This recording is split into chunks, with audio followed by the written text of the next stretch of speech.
What's up everyone, Pritch here, bringing you a guide on everything Life Staff in New World. First, we're going to go over basic and heavy attacks. Second, we're going to go over all the weapon abilities, upgrades, and passives that can be spec'd into for both the healing and protector trait lines. Finally, we're going to cover potential builds and fun weapon combos to try out.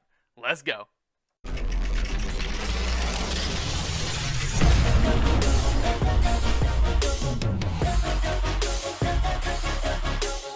Ladies and gentlemen, I give you the premier and uncontested only healing weapon in New World, the Life Staff. The Life Staff scales off focus, so the more damage you want to do or the more heals you want to do, the harder you have to focus. Before hopping into the basics, I want to go over a few quick notes. First, my Life Staff has a gem placed in it that converts 30% of my damage to arcane damage, and this 30% scaled off my focus because I put all my attribute points into focus. This means that anytime I hit anything in this video, you're going to see two different damage numbers pop off. Those numbers combined will equal my total damage, and this does in fact split perfectly 70% nature damage and 30% arcane damage. Also, my Life Staff crit modifier is 1.2. Second, for all my fellow math nerds, we finally get to test out and care about the healing values and how powerful our heals can get. I believe the healing value equation mimics the damage value equation, so for those following along, I'm going to be using the same equation and concept from my How to Calculate Damage in New World video. I healed Duruns for 676 health with an ability that does 100% weapon damage, which means that 676 is my Part A base number value. Finally, I need to note that this footage was recorded during closed beta, and Amazon has made a few bug fixes and modifications that I'm going to cover in the video. One such change was that a flat 20% reduction to any and all healing was applied, but now light and medium armor bonuses affect healing. This means that a healer in light armor has a net no change in value, a healer in medium armor is 10% less effective, and a healer in heavy armor is 20% less effective. On to the basics. For your light attacks, jab your staff forward and shoot a green projectile dealing 107% weapon damage. These light attacks can be cast once every second. For your heavy attacks, twirl your staff, then launch it forward to shoot a large green projectile dealing 151% weapon damage. These heavy attacks can be cast once every second and a half, or twice every 3 seconds. Basics done, let's move on to the trait line that turns those basic attacks into spammable healing balls of frustration for your enemies. Healing. The first weapon ability is Divine Embrace. Select the target you want to heal, then wave that staff in the air like you just don't care for a 1-second cast time before healing the target for 150% weapon damage. This costs 25 mana and sits on a 5.7 second cooldown. Overall, it's just a really nice spammable heal. The first upgrade is Privilege. Daddy's rich, so now this ability only costs 20 mana. That's it. Shared struggle. If the person you heal is below 50% health, heal another ally within 8 meters for the same value. This means that you can now get a 300% heal spread over 2 targets for 20 mana. Also, side note, I have no idea why I got healed for 1 more point than Duruns, other than the fact that I switched to L'Oreal, and I'm worth it. The final upgrade is Rebound. If the first and second person that get healed are both under 50% health, heal a third ally within 8 meters. This means that you're now going to do a 450% weapon damage heal spread across 3 people for 20 mana. If you find yourself constantly proccing this, it also might be a sign that you need to get better friends that know how to not face tank everything in the game. Just food for thought. The next weapon ability is Sacred Ground. Create a circle that heals for 20% weapon damage each second for 15 seconds for a grand total of 300% weapon damage over 15 seconds. This costs 15 mana and sits on a 19.1 second cooldown. And would you look at that? It only took us 2 abilities before we spotted a lie. At least they're being consistent.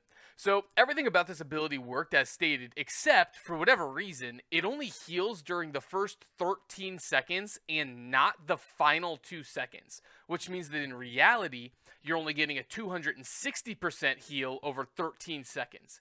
Even with this lie, I still think the healing is really solid, and I assume this is a bug because the animation is lasting for the full 15 seconds. The first upgrade is Holy Ground. Stamina and mana regen 100% faster in Sacred Ground. I don't know about you guys, but a 13-second supercharged mana and stamina bar sounds pretty freaking insane to me. This is one of the many reasons that the Paladin build is so stinking strong. The second upgrade is Blessed, which is what you guys have made me. In New World, allies inside Sacred Ground receive 50% increased healing from all sources, which might be the most insane thing I have ever heard. You guys want to know why the Paladin builds are broken in PvP? This passive right here.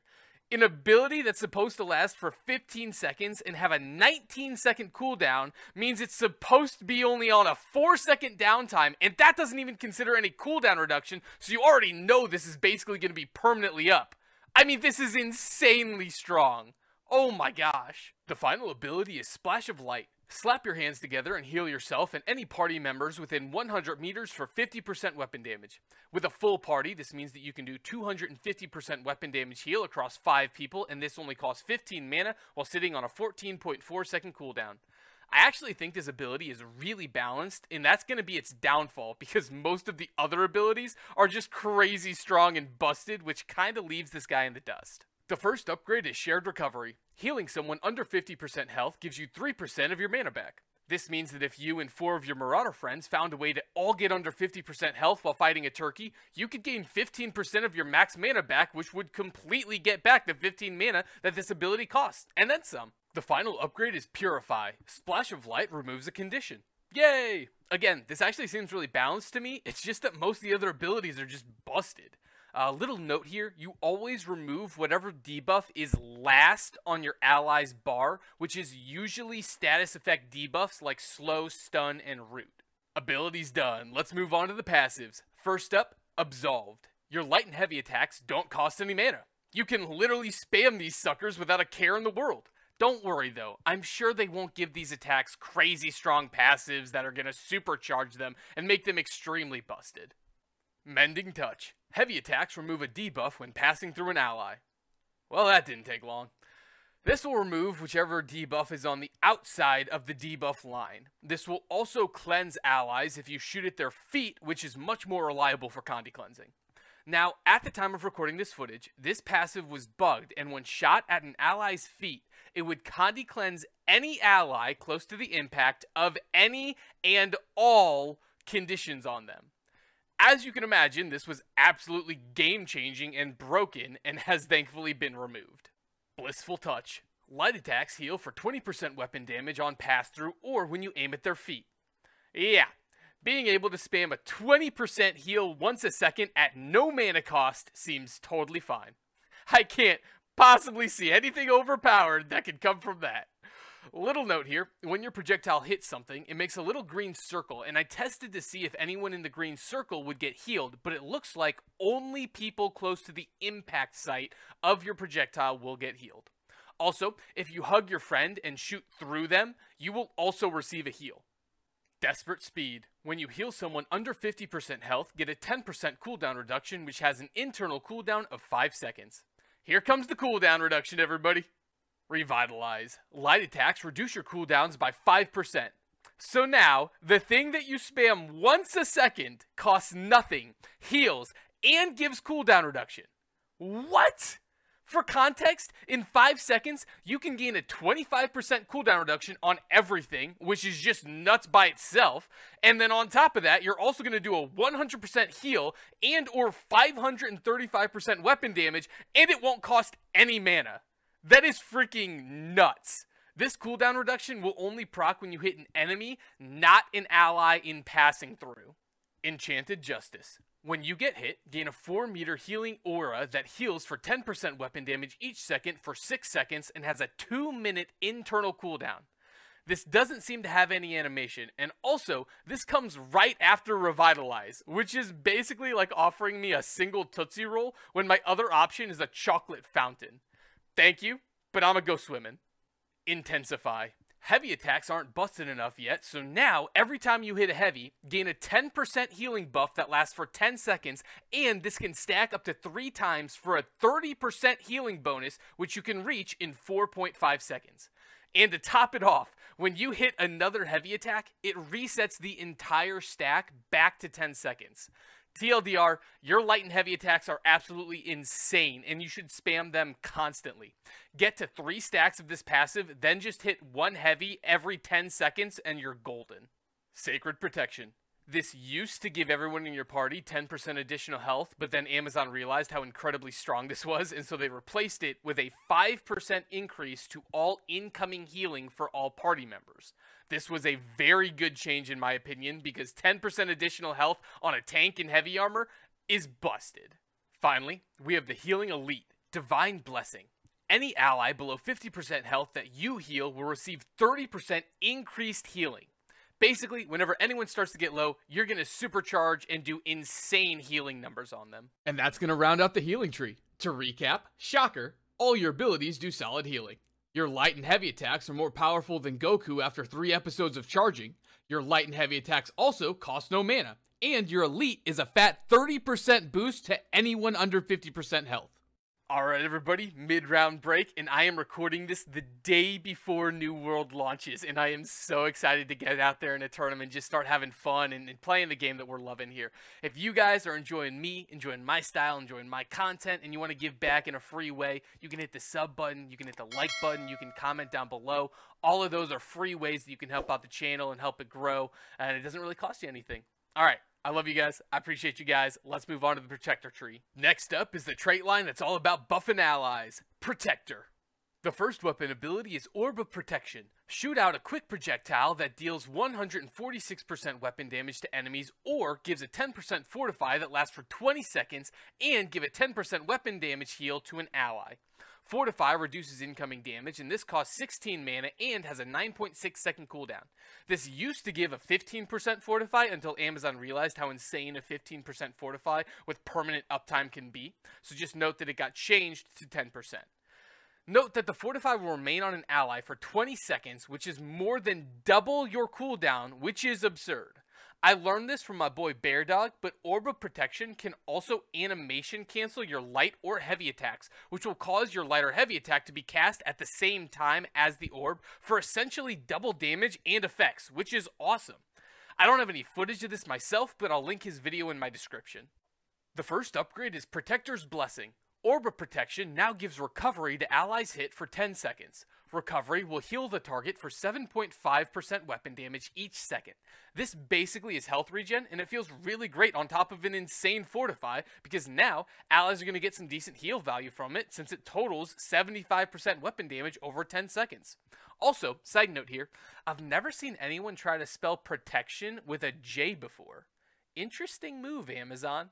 The second upgrade is Shared Protection. When you hit an ally with the orb, you also get the fortify and recovery yourself. This is awesome, and feels awesome, and is also super bugged.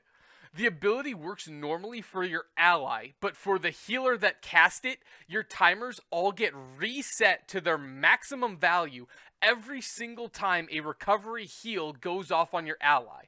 Since the recovery lasts for 10 seconds, that means that your fortify and your personal recovery last for an additional 10 seconds, which means that you get a grand total of 30 seconds of fortify and 20 seconds of a 7.5% recovery. Yeah, totally working as intended here. Aegis. Increase the projectile blast for allies to 3 meters. It kind of felt like the original blast radius was already like 2 meters, so I'm not sure how big of an upgrade this really is. The second weapon ability is Beacon. Shoot a projectile that deals 146% weapon damage and attaches to whatever it hits, then creates a green circle that heals any ally for 20% weapon damage each second for 10 seconds. This circle has a green line that floats around it and costs 16 mana and sits on a 33.5 second cooldown. This ability does a grand total of 200% weapon damage over 10 seconds, and there is something inherently funny about watching this get stuck to an enemy. I love it. The first upgrade is Infused Light. The area gets 50% larger. I'm not sure exactly what it was before, but now it kind of feels like it's 4 to 5 meters with the buff. The second upgrade is Radiance's Blessing. Beacon gets 5 more seconds. Now, it lasts for 15 seconds and totals 300% weapon damage in those 15 seconds. The third upgrade is Speed of Light. Every time Beacon heals somebody, it gives them a 20% haste for 3 seconds. Haste makes you move faster, and if you stay in the circle, the haste will reapply every 3 seconds. If you throw this on somebody who has decent health loss, that means that they're guaranteed a 15-second 20% haste. And that is absurdly strong, and even beats out the Hatchet by 3 seconds. Overall, this is an awesome ability. The final ability is Light's Embrace. This is a targeted heal that will heal for 100% weapon damage, but does 30% additional healing for each buff on your target. This costs 18 mana and only has a 3.8 second cooldown. This is by far the craziest healing in the game. If you guys have been paying attention, you might have noticed that both Sacred Ground and Beacon give you a buff on your bar that represents the healing over time. So if we look at the Protector tree alone, Orb of Protection plus Beacon gives you 4 unique buffs that you are applying. And that doesn't even consider what your allies are applying to themselves. That means bare minimum, you can give your allies a 4-second heal that gets a 120% healing boost on top of doing base 100% weapon damage. And that is insane. This is the big heal that brings the whole Protector tree together and makes it all intertwine so well. The first upgrade is Inspire. Whoever you heal gets 25 stamina, and this is extremely valuable when you're healing a tank. Connection. Gain 1% max mana back for each buff on your target. This is a pretty terrible upgrade, but I'm fine with it because the ability itself is already crazy. Alright, onto the passives. First up, Bend Light. Dodging gives you a 20% bonus healing for 5 seconds. You're going to gain back 50 stamina in 5 seconds, which means that you can spam this for constant uptime. Defensive Light. Blocking melee attacks gives you 5% max mana. More mana means more heals, so blocking equals more heals, and that's awesome. Protector's Touch. Both light and heavy attacks grant a 15% fortify for 3 seconds when hitting an enemy. As if our light attack and heavy attacks weren't already jacked up enough, now they give fortify. If you hit another attack before the fortify runs off, it will reset the timer back to 3 seconds. Protector's Strength. If you have a buff, do 10% more healing.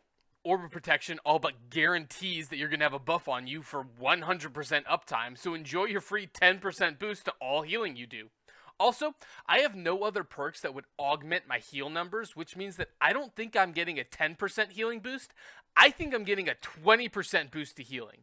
Please, please tell me that this is a bug and not actually intended to give another 20% boost to healing, which can be maintained easily with Orb of Protection for 100% uptime. Balance. If you get hit while under 50% health, gain a 10% haste for 5 seconds, and this has an internal cooldown of 5 seconds.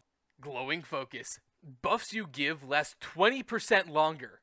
This means that the new base stats on Orb of Protection are a 24-second fortify and a 12-second recovery.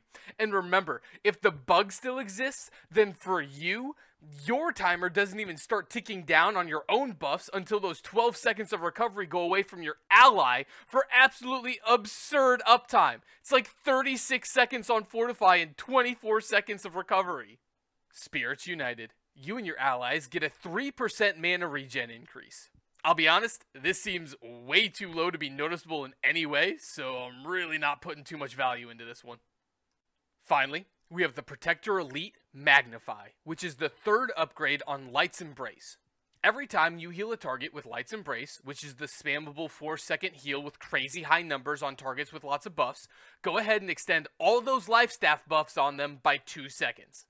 This honestly seems pretty chill and balanced to me. Seems like a solid elite that's going to feel pretty nice and helping in the background a little bit while spamming your giant single target heal.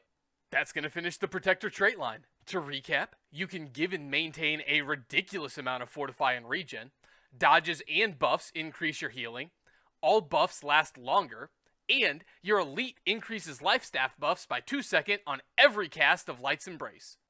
Alright everybody, trait line's done, let's hop into some fun builds. As always, there are a plethora of different ways to play New World that require different builds to focus on different roles, so we're going to start with my recommendations for playing the game solo open world, then partied open world, then expeditions, then 1v1 builds, then 50v50 war builds, and then finally, the one build to rule them all for if you want to do everything, but don't want to constantly change your build like me. First up, solo open world. Here, we're going to go all over the healing over time applications. You're going to see Sacred Ground in every single build that I recommend because an almost permanent 50% increase to healing uptime is absolutely insane, and I am baffled by the decision to create that upgrade. Aura Protection is for the permanent fortify and recovery uptime, and Beacon does really solid healing over time, and we're going to be valuing the healing over time aspect much more than the burst healing that might come from Divine Embrace or Light's Embrace. Since we're only going to be taking one healing ability but want the elite, that means that we have to put 7 points into healing passives to reach that sweet 30%. With 3 different applications of heal over times lasting 10 to 15 seconds, you can literally sit in your circles, and if you want to wear heavy armor, you can shrug off and completely ignore any and all damage coming your way. Take those 15 to 10 seconds to swap to a secondary weapon and slaughter anything in your path. Both green circles and your buffs will persist for the full effect even when you swap off your life staff. Also, feel free to pepper adds from ranged with your free light and heavy attacks until they finally gap close to you. Plus, whenever you get below half health, you're just going to regen up 30% harder, which is crazy strong thanks to the elite. I can't stress enough how much this build lets you completely ignore everything New World throws at you while standing in those AoEs. Also, don't forget to use Aura Protection as a nice animation cancel, and if you use it on an ad when they're close to you, you can hit them for damage and receive the buffs at the same time for the ultimate value. For weapon pairings, you can honestly pair this bad boy up with any weapon in New World, and it would work well as a nice secondary to just keep your health topped off. The exceptions would maybe be bow and musket, because I'm not a huge fan of how there's not really any synergy there. While most weapons can work well, my personal recommendations are to run a paladin build, which is a heavy armor build with a strength weapon. The 2 most popular are Sword and Shield and Great Axe, but Warhammer and Hatchet are also viable. Sword and Shield plus Life Staff is the tankiest possible combo that you can create. Simply put, you won't die. You have very low damage, and you basically have no AoE, so it's going to take you a while to get through content, but you are never once going to fear dying, ever. The next option is my personal favorite, the Great Axe. The Great Axe has insanely good AoE cleave and great damage to top it off, and there's inherent lifesteal, which is going to get amplified through Sacred Ground for increased healing. This is just an all-around great health regen machine that's going to help you move much faster through content and still never fear death, because your health is going to be ticking back up so fast, you're only going to glimpse it at not 100% for like half a second. While Sword and Shield and Great Axe are the most popular choices, I think Warhammer and Hatchet still work very well. Warhammer has crazy good AoE damage and CC for fast ad clears and easy encounters, and the Hatchet has high single target DPS and a spammable 30% health heal, which is really great, and again, this can also take advantage of Sacred Ground for even more heals. Next up, you got a couple buddies and you're roaming around to turn them together for Partied Open World. Here, you're the hero of the group for playing the healer. I'll be recommending a more single target focused style of healing with Aura Protection and Light's Embrace. I think for the majority of Partied Open World, you really want to treat it similar to Expeditions, where you should be focusing hard on your tank, who should be pulling aggro. Light's Embrace is that quick spammable fat heal, especially if you're applying Aura Protection before Light's Embrace. The shared protection upgrade on Orb also lets you constantly take advantage of the extra 10% healing from Protector's strength passive. This build will help you heal and keep your tank alive the easiest, but I'll be honest, I was not the healer of my group. I had the best healer in NA as my pocket healer, so I hit Mike up, the green man who can literally take a beating everywhere with every weapon and act like nothing's touched him, and I got his personal recommendations. Mike recommends going all out for team AoE heals and swears on the use and value of Divine Embrace in group content. Apparently, according to him, there were plenty of times where he found the double and triple healing passives proccing, which is weird because I'm perfect and I never take damage, so clearly it must have been other people, you know, like Ginge, Nightbuds, Duruns, those guys. With this build, we really aren't focused at all on the buffs, as Michael stated a decent tank doesn't need you to babysit them with Aura Protection, but instead, we'll get a lot more value from being constantly healed with big numbers. One thing we both agree on is that we are always taking the Healing Elite for the juicy 30% boost. My recommendation is test out the different builds and see what works best for you and your group and your playstyle. For weapon pairings, let me be very clear here. You are the healer. You are not a secondary life staff user. You are a primary life staff user. And as such, you will be spending 98 to 100% of all fights on life staff. As such, I'm going to recommend the Ice Gauntlet and the Spear. I think the Ice Gauntlet is the hands down best secondary weapon for a healer because it provides insanely great zone control and gives you a mana reset button, which also entombs you in case you get caught out by something. The pairing is just a match made in heaven because as a Life Staff user, ads hard focus you like you're a girl with daddy issues that just entered a frat party. As such, it's really nice to have some zoning and disengage, which the Ice Gauntlet does better than any other weapon. My second recommendation is the Spear.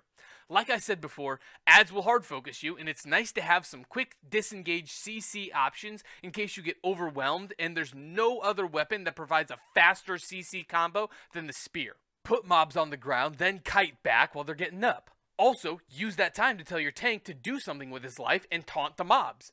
Finally, I'll recommend the Fire Staff and the Rapier for the exact same reasons. Both have a nice dash that help to be extremely mobile. This will help you get around to turn them quickly and dash away from mobs. I'm not recommending either for their damage potential, purely for their mobility and escapability. Next are Expeditions, which are 5-man instance dungeons. Here, my personal recommendation is the exact same as my partied open world.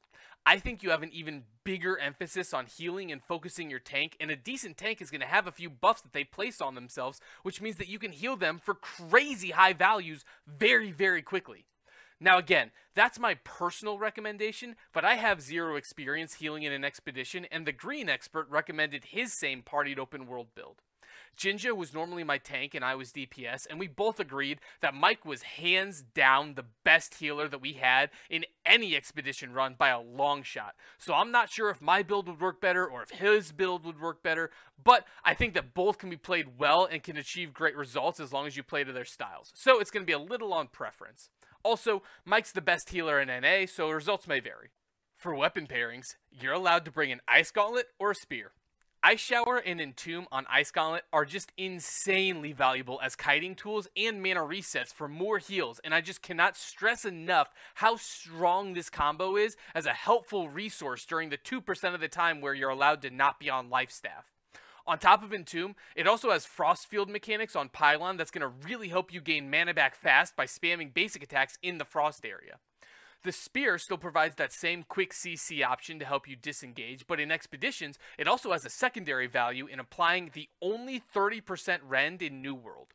Rend reduces a target's armor and resistances, which is going to help your DPS blow through bosses' health much faster, which means way less time that you have to heal them.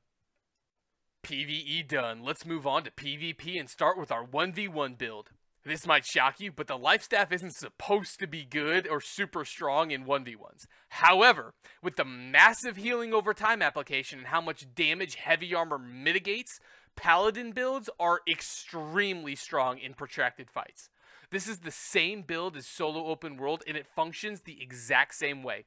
Drop your circles and stand in them, and you will literally out-heal any damage done by your enemies, which is absurd. While standing in your circles, you can just spam light attacks and heavy attacks to slowly whittle away at your targets while you remain at full health. It truly frightens me how strong this combo is and how much it guarantees that you won't die. If your opponent is popping potions or has the same paladin build, you guys are just not killing each other. Don't bother, honestly. But in duels with no potting, this is extremely strong. For weapon pairings, I see this build working best with Sword and Shield or Great Axe. Sword and Shield is the tankier option that's going to be super annoying to try and kill as you stack armor and blocking and healing all together. This is the very slow whittle away strat while being very defensive. The Great Axe is an amazing lockdown weapon for keeping an enemy into the fights and has solid healing inherent in the lifesteal.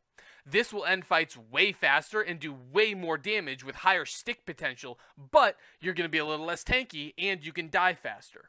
Next up, 50v50 Wars, where I would probably recommend Mike's build for the huge healing potential. In Wars, you really only should stay in the backlines and should never be in any real combat yourself. Just constantly throw heals down on your front line, spam your light and heavy attacks, and here, I place huge value and importance on spamming some heavy attacks for constant debuff removals, because in Wars, those can stack up really fast. I'd focus your aiming much more towards your allies in the front line than I ever would at your enemies, because your job is just to keep your friends alive. For weapon pairings, again, I'm only going to recommend the Ice Gauntlet and the Spear. I've already explained the huge value of both weapons, so I won't repeat the same sentiments here, but suffice to say, I think the Ice Gauntlet is the absolute best pairing in Wars, and it provides the most amount of team-wide utility and safety, along with a ton of mana regen. Finally, you're like me. You love New World and want to play all different game modes, but are way too lazy to constantly change your build around. Well, look no further because I present to you the one build to rule them all. That's right, the solo open world build, but with one change. I took off the glowing focus passive and put it on the shared protection upgrade for Orb of Protection. I think that no matter what content you run, the triple regen strat is insanely strong. If you're alone, just drop those circles down, give yourself a little fortify, then whack away without a care in the world. If you're with friends and group content, they're going to be able to enjoy the exact same carefree mentality when standing in your circles, which is going to make them fall in love with you over and over again with each new application. Plus, for group content, you can just constantly spam light and heavy attacks on your friends for heals and debuff removals. Whether you're fighting a goat, a ghost, or a green guy, just stand in those green circles and shrug off any and all hits in the blink of an eye. For weapon pairings, I gotta recommend the Ice Gauntlet. In literally everything but 1v1 fights, the Ice Gauntlet pairs so perfectly with the Life Staff.